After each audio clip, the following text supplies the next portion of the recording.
Oh, hi there. My name's Murphy. That's a 2026 Triumph Scrambler 400XC. Let's go ride it.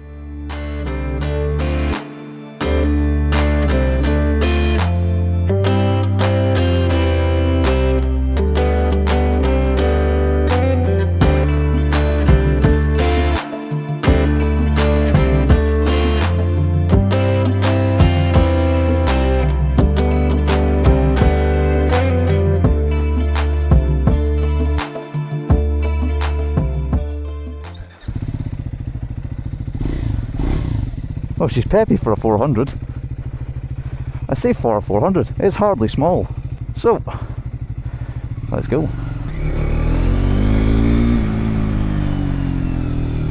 Now, came out here today to show off to you guys just what this 400 can do.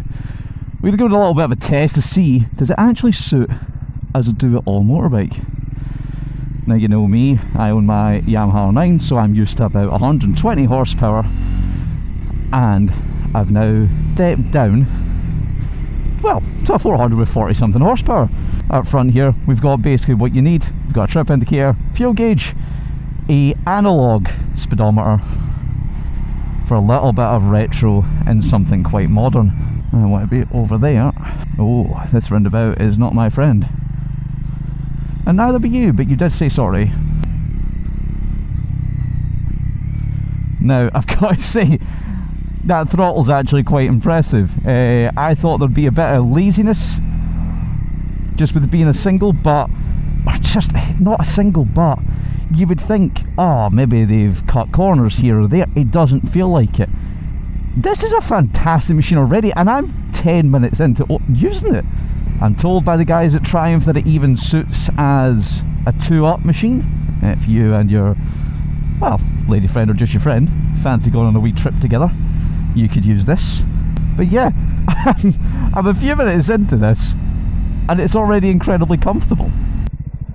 So unlike, well, probably a lot of the bikes I normally ride, this is on the taller side.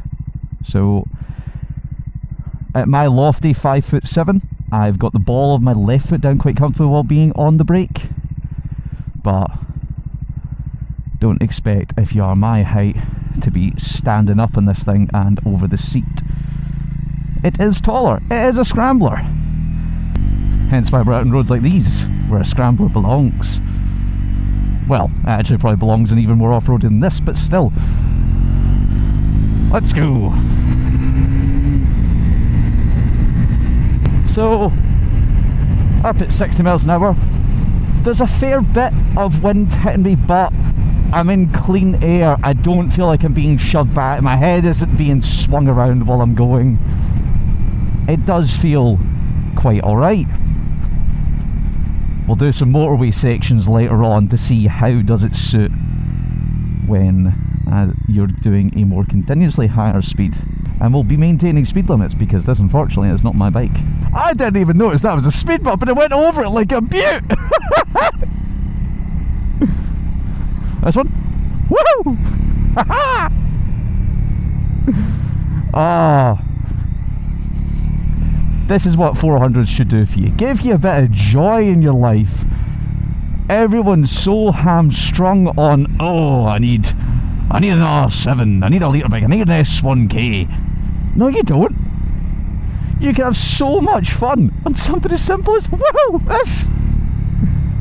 When was the last time you had fun going over a speed bump?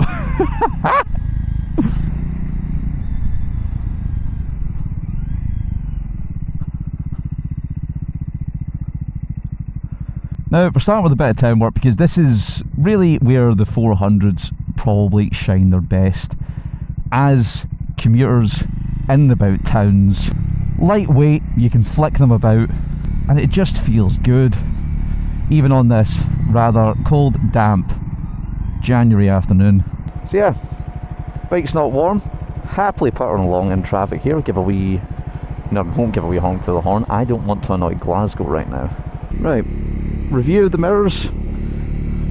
Sure, it's solid. Despite being the single, not a ton of vibration going through them. We'll see what that's like a little bit higher in the upcut.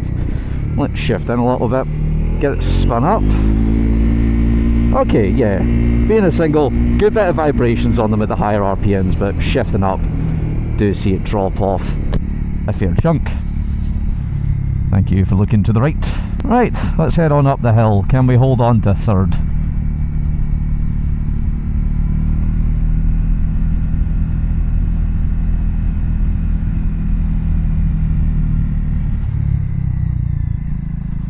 Oh, she's a bit twisty, she's a bit wet, she's a bit slippy. But the knobbly tyres, the off-road characteristic, we're off to the races. It's maybe a good thing I'm running out of things to say with this bike, because it just does the job of a motorbike so well. You can still clutch us upshift if that's something that you're after. And what we'll do is, that I know a nice little car park just up this way. We'll head up there, we'll stop off, and we'll give a bit of a more in-depth spec look at the bike.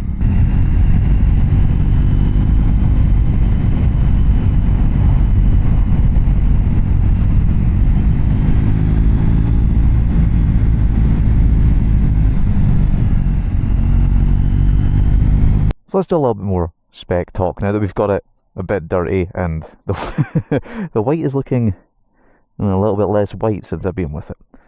So, up front, single-sided brake disc by Breeze, so it's by Brembo, not actual Brembos, but pretty close. Got the nice gold stanchions, upside down forks at the front. At the rear, it's the Triumph way of doing things. We've got the disc and caliper on the left, we've got the chain sprocket on the right. To me, that's always going to look a bit backwards, but it's the way they've chosen to do it. The XC comes with these knobbly, not quite off-road tyres, probably call them, still quite road biased, but you can probably find yourself in a bit of dirt with these and still have a reasonable amount of traction. But in reality, you're going to be driving this away from the showroom on roads, so still had to make them road compatible. Twin almost shotgun looking pipes here, which I've got to say I'm really impressed with. We've got, it's a 2026 bike now, but that still sounds good. I'd actually argue it sounds better than my 900cc triple, and it's a 400cc single. But in saying that, look what Triumph's done. They've filled out the spaces. That looks like a big solid engine. They've filled any gaps so you don't have bits where you can see through the bike and feel like it's small. You feel like you're on a full bike with this. I'm not going through traffic there thinking, oh, I'm on a little bike. I feel like I'm on a bike. It's got the right wheelbase, it's got the right feel and right size. It still feels small to someone that knows bikes are smaller, but in all the good ways, it's not a negative. You don't feel small, but you feel like you've got the benefits of being small, so really well done to Triumph on that one. We've got sort of retro circular mirrors here. You can picture a lot of people swapping them out for bar ends. And we do have the handguards fitted up front. Now, whether they're blocking dirt or not, I don't know, but on my slightly not as insulated gloves I can tell you right now, my hands are cold, like I've been standing here, they've gone red, but while riding there, they were more than enough with these blocking the wind. So if you are looking for yourself a bit of a winter bike, a bit of a colder weather bike, this fits goddamn well, because that's just blocking that bit of cold. We always talk about heated grips and heated gloves, but if you can stop the wind getting to your hands, now you've solved the cold problem. What I do quite like seeing up here is we've got an adjustable brake, which a lot of brakes do just come with, but we actually have an adjustable clutch lever. Now, that's a very small thing to most people. To me, it's a fantastic thing to see from factory, because we don't all have the same length on our left hand, or the same sized hand, so having a bit of adjustability built in there from the factory, that's a fantastic thing. Looking at the dash, as I said before, analog speedometer, all the warning lights on the planet that turn themselves off once the bike is good to go. Then on the right we have trip 1, trip 2, instant MPG, your average MPG, we're averaging 67, and I've not exactly been nice to the bike. 170 miles of range to go, traction control options, setting the time and such, and the total distance to the bike has been only 183 miles on this thing. I feel very special as they've given it to me nice and new. Now, that's got more than my first bike ever did, because all I had was a fuel gauge. And we do have a fuel gauge here, but even if it's not the most accurate thing in the world, to know that, oh, I've got 170 miles to go, that's just nice to have, because you don't care about the dots. You're like, how far can I make it when I run out? So, fantastic to have. We rev up to apparently 12,000 RPM now. I don't know what a single's going to feel like up at 12,000 RPM, but there's probably not much reason to wring its neck all the way up to there, but maybe we'll do that a little bit later on and see what it feels like. The bike hasn't really been broken in, so we will want to be a bit more careful with it. After all, it's not mine. Even that feels like metal. If it is plastic, I'm well impressed, because it feels good. It just feels and looks, or it feels like better than it looks, or it looks better than it's. You could convince me it's not a 400, put it that way. I don't know how well you can see Glasgow in the backdrop there, but something about it being grey and hazy just sort of suits Glasgow. That's the vibe it gives. Right, let's head back on out. We're done with the town work for now. So let's go see what she feels like on a great British B road. So we're up to the higher speeds, and got to say, it's happy being here, and so am I. I'm in 5th, and we'll fling it up into 6. We do have all 6 gears to make use of here, and we're just going along quite happily. I think the outdoor temperature today was saying it was 4 degrees. And you know what, I can't actually really feel it. Well done to Knox for making a darn good windbreaking jacket in this Dual Pro thermal layer that I'm wearing. Gonna find a stop to pull in a wee minute, because I don't think my maps has realised I've passed the first checkpoint. But all the same, this is a good little jaunt to go on. Good news, folks, my sense of direction is not too terrible. We're going the right way. So I suppose the fact I haven't mentioned it is maybe a good sign, which is the seat.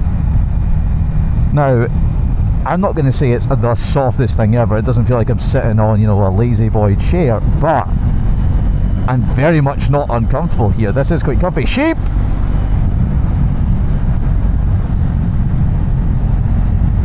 It's quite spacious if you happen to be largely built in the rear section.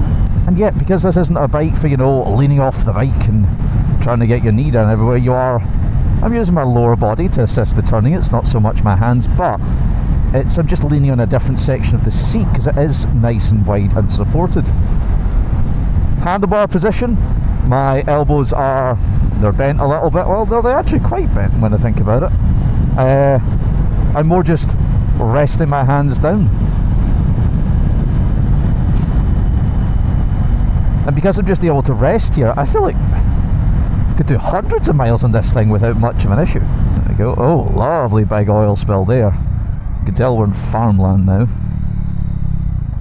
That house is made of grass. Oh, anyone that's Scottish, you know roads like this well. Or anyone that's Scottish, actually no, not just the bikers, all the Scottish people. These are the roads that we all grew up with. Yeah, this is just, it's in the best possible way, it's just a motorbike. In fact, you know what, it is a little bit more than that. This is a comfortable bike. But up at these higher speeds and higher gears, it doesn't feel gutless. Yeah, if I'm in 6th gear and I pin it, I'm not doing 100 and something miles an hour. I barely went between 60 and 70 there. Because it's not where it's meant to be. If you want some go, then just a couple blips down and then accelerate, and you've got a lot more available to you. This is aimed at being a fits the A2 license type bike. So instead of getting something you'd have to restrict, you can just hop on this directly and you've got all of the bike to use. My perspective when it comes to A2 bikes is get a bike that was built for it already. You'll feel like you just have more of your money in front of you, because no matter what, you have a bike, let's say you're an A2, you ride it for 2 years and you swap over. If you have an MTU7, or I mean, let's look at the Daytona 660. You restrict it, you'll have it for 2 years. You then think, oh, I'll unrestrict it, I'll get so much more. You're going to want something different after those 2 years. Maybe you'll keep it for a few months and think, oh yeah, it's that much better, but it'll still feel so familiar to you, because most of your riding is done within the level that the A2 was achievable anyway. But if you get something that fits A2, you ride that for 2 years, you pass, get your bigger license, you go get something that's a proper A-bike, which you've now got more ability to go into. So instead of just 80, 90 horsepower, whatever, you can allow yourself over 100. you're going to feel it a lot more, and you're going to be ready for it as well, because you've ridden the bike for a couple of years. Look how grey it is. And as far as country roads going, you can keep up with Mercedes SUVs. I'm actually holding myself back a little bit not to overtake him. So yeah, you've got enough go to get anywhere. Can you still see? I hope you can. Right, we're going to go find some faster roads to show off to you guys, see if this bike can perform out on those, and I'll catch you once we get there. Right, well here's the M8, so let's get up to speed.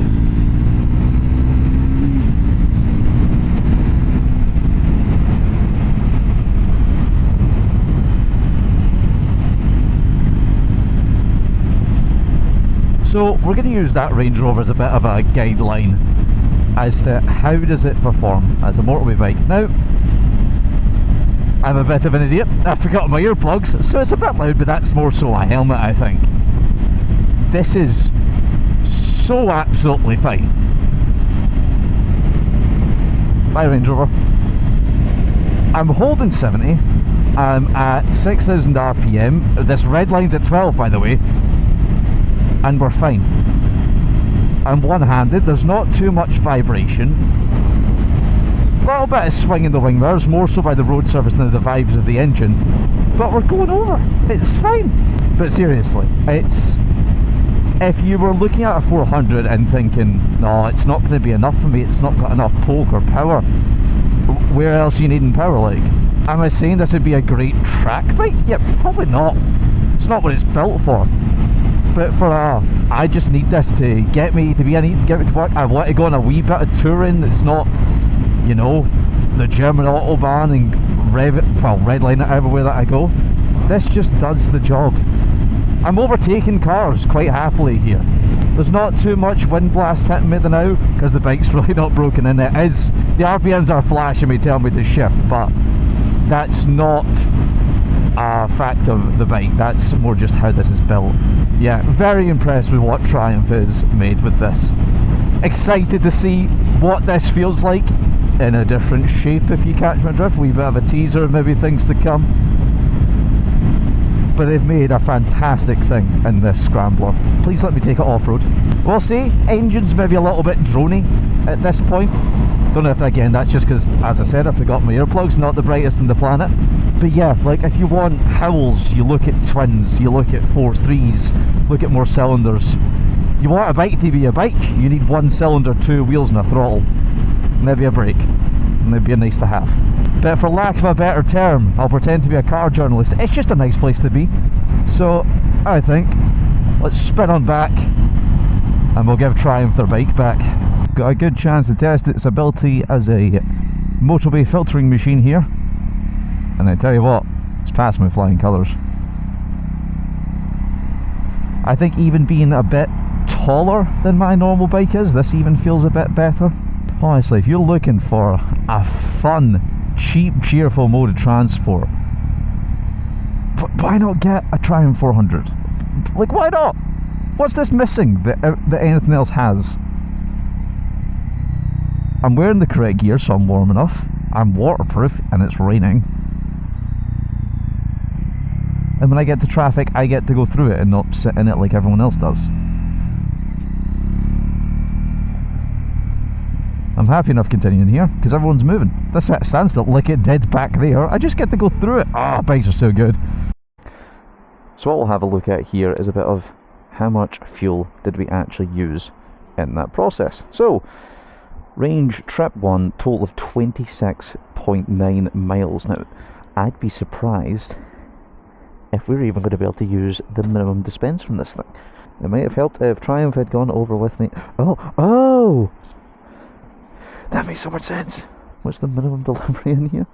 Volume at 5 litres. I'm not even going to be able to put that in. So what we'll do is we'll have a bit of a look just while I'm here. What did we get? 67 mpg over 26.9 miles. My god. And I could hear the fan there for the first time since we left. So it does work. But just moving seems to kill it enough. Hello there. So I asked you guys some questions when I was out on the bike before, and well, here we are to answer them. So Lemons Bikes asks, is the bike A2 compliant? Yes. From the factory, it's an A2 compliant bike, making around about 40 horsepower, which means no restricting it. If you've got your A2 license, come in, get this bike, ride away on it. As I said in the video, my perspective when it comes to A2 licenses, get a bike that already fits it. I don't think restricting a bigger bike is the better way to go, because you'll always feel like there's a bit more in there that you can't get, whereas get a bike like this, all the bikes available to you. So it's a better fit to me. Lancia's 10 Rule asks, as a 400, does it need a lot of revs? I think you can kind of see that through the video. No, you don't have a ton of pulling power in 5th and 6th gear when you're moving on, but shift down a little bit and get going. You don't feel like you have to really be pinning it to get up to legal speed and have a bit of fun, especially around some country roads. So no, it doesn't feel struggling. It feels much more substantial than what you might think a single is. I think when we think of singles, we think of little 125s. It's a 400. There's enough CCs here, there's enough grunt to get going. Susie Strombo asks, is it an all-weather commuter? Yes, I rode it in the rain, I rode it in really salty, terrible roads. I came back, yeah, a little bit of dirt on me, but the bike didn't miss a trick at any one point. It's built as a bit of a scrambler. Go scrambling. Nah_FXM asks, is it quick enough? You saw me doing the speed limit, officer, so clearly it's quick enough. RJ Leishman asks, comfort versus sport bike, night and day. You saw where I was sitting, had my hands straight forward, I was upright. A little bit of a wind blocker from the front there, tons of comfort. You look at sport bikes, you're leaned over, you're tucked in. That's going to hit your back when you're hitting 40 or 50. This thing, you could be riding it well into your 80s and probably still be okay. Ghosted Rides asks, does it wheelie? I don't know, I can't. And then finally, Bunny Biker Z has asked for a sound check, so let's provide you with that.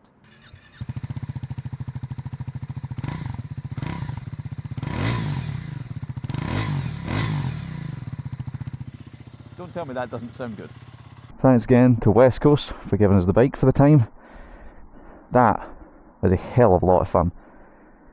If you've thought about a Triumph of any kind, please do pop into West Coast. Let them know I sent you, that would help a lot. And if you do want to see more of these, please like, subscribe, comment, do all of the good things, folks. And we'll catch you in the next one.